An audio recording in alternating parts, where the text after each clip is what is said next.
Mo kí gbogbo etí tó ń gbọ́ mi ní gbogbo ibi tí fídíò yìí tí ó bá dé.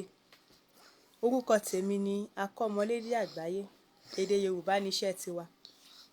Ohun tí mo fẹ́ fi hàn wá lónìí ni bí a ṣe lè kọ ọ̀rọ̀ ní èdè Yorùbá lórí ẹ̀rọ ìbánisọ̀rọ̀ wa pẹ̀lú àmì ohùn tó dẹ̀ máa gún régé.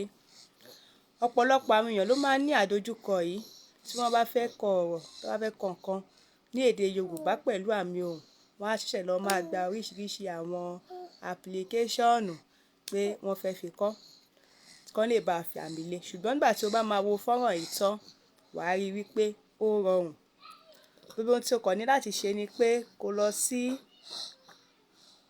settings, bẹ́ẹ̀ni settings nínú ẹ̀rọ ìbánisọ̀rọ̀ rẹ. Kó wá lọ sí system, kó lọ sí system, languages and inputs, languages and inputs ibi tí o máa lọ nìyẹn. Tó bá ti tẹ languages and inputs, wà á rí on-screen keyboard, on-screen keyboard, okay? Multilingual typing, languages, languages gangan ibẹ̀ là ń lọ. So ó ní í ṣe pẹ̀lú bí ẹ̀rọ ìbánisọ̀rọ̀ ẹ bá ṣe rí àti irú ẹ̀rọ ìbánisọ̀rọ̀ tí o bá ń lò. Ṣáà ti wá gbogbo ọ̀nà kó dé languages nínú settings orí ẹ̀rọ ìbánisọ̀rọ̀ rẹ. Tó bá ti dé bí ibi tí à ń lọ gangan nìyí. Tó bá ti tẹ bí, wà á wá ṣe add keyboard, add keyboard ló kù tó máa tẹ̀ ń sìn. Search language tàbí kó ṣẹ̀ṣẹ̀ máa wá. Ṣùgbọ́n ká tó tẹ̀ lọ sí ìsàlẹ̀ yóò mọ̀ pé ṣé jẹ́ ká tẹ èdè tí à ń wá Yorùbá. Òun ní báyìí. Wà á kàn ṣe done pé o ti ṣe tán. Ṣé ti rí ń sìn? So tó bá wo languages tó kọ sí òkè yìí, èdè tó wà ń bẹ̀ ń sìn ó ti di méjì.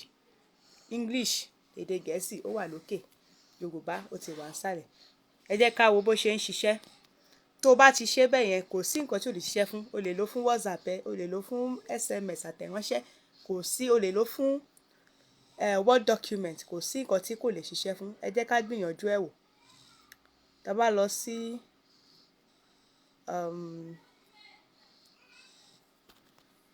okay, Word. This is Microsoft Word. Mo fẹ́ lò wò bóyá ó máa ṣiṣẹ́. Okay. Ní báyìí mo fẹ́ tẹ ọ̀rọ̀. Nǹkan tó kàn máa ṣe ni pé àwọn ẹ ti mọ̀ pé fáwẹ́lì náà la máa ń fi àmì ohùn lé lórí ní èdè Yorùbá. A tún fi àwọn kọ́nsọ́náǹtì àwọn máa ṣe sílébù. Torí náà, wà á tẹ ìró fáwẹ́lì yẹn, wà á tẹ̀ mọ́lẹ̀. Ó máa wá fún ẹ ní oríṣiríṣi ìró fáwẹ́lì yẹn pẹ̀lú oríṣiríṣi àmì ohùn. Wà á mú èyí tí o bá fẹ́. Tí bá fẹ́ kọ a, la, bí, ohùn rẹ̀ báyìí. Àlàbí. Ọ̀dẹ́wàndé. Tí n bá ti tẹ ó yìí mọ́lẹ̀ ń sìn, oríṣiríṣi ó ni mo máa rí. So mò ń wá ọ, dẹ, ọdẹ, wá, wá, dé. Tó bá tún jẹ́ pé mo fẹ́ lo kọ́nsọ́náǹtì àwọn máa ṣe sílébù, ó tún wà níbẹ̀. Tí bá fẹ́ kọ kan, bí mo fẹ́ kọ ẹja, kò sí èyí tí ò sí níbẹ̀. Mo kàn ní láti tẹ fáwẹ́lì yẹn mọ́lẹ̀ ni. Ó máa fún mi lóríṣiríṣi. Màá mú èyí tí mo bá fẹ́. Ja, tútù, tútù. Kò sí nǹkan tí o ò lè fi kọ. A ti wò lórí Microsoft Word. Ẹ jẹ́ ká wò nínú lórí bó ṣe ń ṣiṣẹ́ ní WhatsApp. Okay. So WhatsApp status mi mo fẹ́ upload ẹ̀ ń sìn. Tí bá fẹ́ kọ show, show bọ̀,